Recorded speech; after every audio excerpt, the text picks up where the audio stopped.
Hello বন্ধুরা, Sita village food cooking চ্যানেলে আপনাদের সবাইকে আবারও স্বাগত। আশা করছি আপনারা সবাই খুব ভালো আছেন এবং সুস্থ আছেন।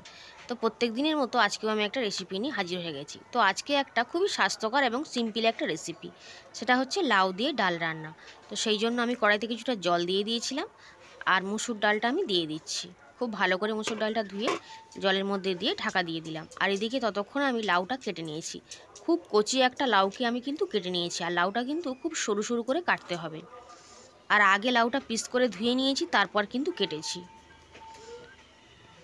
আর এখন কিন্তু ডালটা আমার সেদ্ধ হয়ে গেছে, তো আমি একটু ঘাঁটিয়ে দিচ্ছি। ডালটা কিন্তু বেশি করে ঘাঁটলে চলবে না, আর এই ডালটা কিন্তু মোটাই হবে। এখন আমি ডালটা নামিয়ে রেখে দিচ্ছি। কড়াইটা ধুয়ে পরিষ্কার করে বসিয়ে দিয়েছি। সর্ষের তেল দিয়ে দিয়েছিলাম, তেজপাতা দিয়ে দিয়েছি, 5 ফোড়ন এবং কয়েকটা শুকনো লঙ্কাকে ছিঁড়ে আমি দিয়ে দিয়েছি।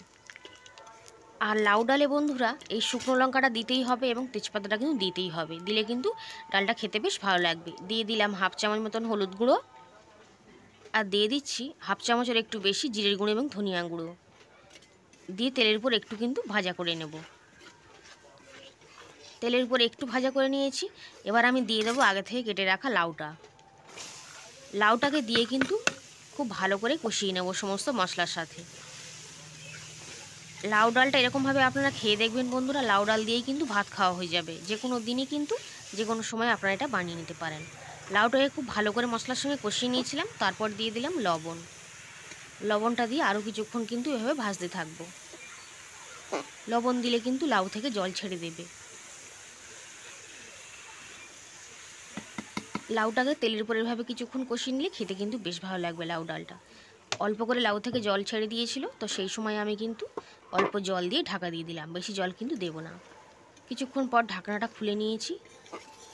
অনেকটা সময় পর কিন্তু ঢাকনাটা খুলেছি। আর লাউটা একটু খুন্তিটা দিয়ে কিন্তু ঘেঁটে দিচ্ছি। লাউটা গোটা গোটা থাকলে খেতে কিন্তু ভালো লাগবে না। আর এই সময় লাউটা সেদ্ধ হয়ে গেছে, তো সেই জন্য আমি একটু ঘাঁটিয়ে দিচ্ছি। এভাবে ঘেঁটে দিলে ডালটার সঙ্গে মিশেও যাবে লাউটা, তাতে খেতে বেশ ভালো লাগবে। বন্ধুরা, এই লাউ ডালটা কিন্তু শরীরের জন্য খুবই স্বাস্থ্যকর হয়। আর ডালটা কিন্তু আমি নিরামিষভাবেই একদম বানাচ্ছি। আর যাদের গ্যাস অম্বলের প্রবলেম আছে তারা কিন্তু এই ডালটা খেলে কোনো অসুবিধা হবে না। এখন আমি আগে থেকে সেদ্ধ করে রাখা ডালটা কিন্তু দিয়ে দিলাম। ডাল এবং লাউয়ের সঙ্গে খুব ভালো করে কিন্তু মিশিয়ে দেবো। আর এটা খুব ভালোভাবে মিশে যাবে, কারণ লাউটাকে আমি অনেকটা ছোট ছোট করে দিয়েছিলাম। আর এরকমভাবে কিন্তু 10 থেকে 15 মিনিট খুব ভালো করে ফুটিয়ে নেব। এখন ডালটাকে খুব ভালো করে ফুটিয়ে নিয়েছি, আর একটা গামলা বাটিতে কিন্তু ঢেলে নিচ্ছি। লাউ ডালটা আমার তৈরি হয়ে গেছে। একটা বড় গামলা বাড়িতে আমি ঢেলে নিয়েছি। দেখতেও কতটা সুন্দর লাগছে দেখুন। খেতে কিন্তু খুবই সুন্দর হয় বন্ধুরা। আপনারা যে কোনো দিন নিরামিষ দিন হলেও কিন্তু বানিয়ে নিতে পারেন।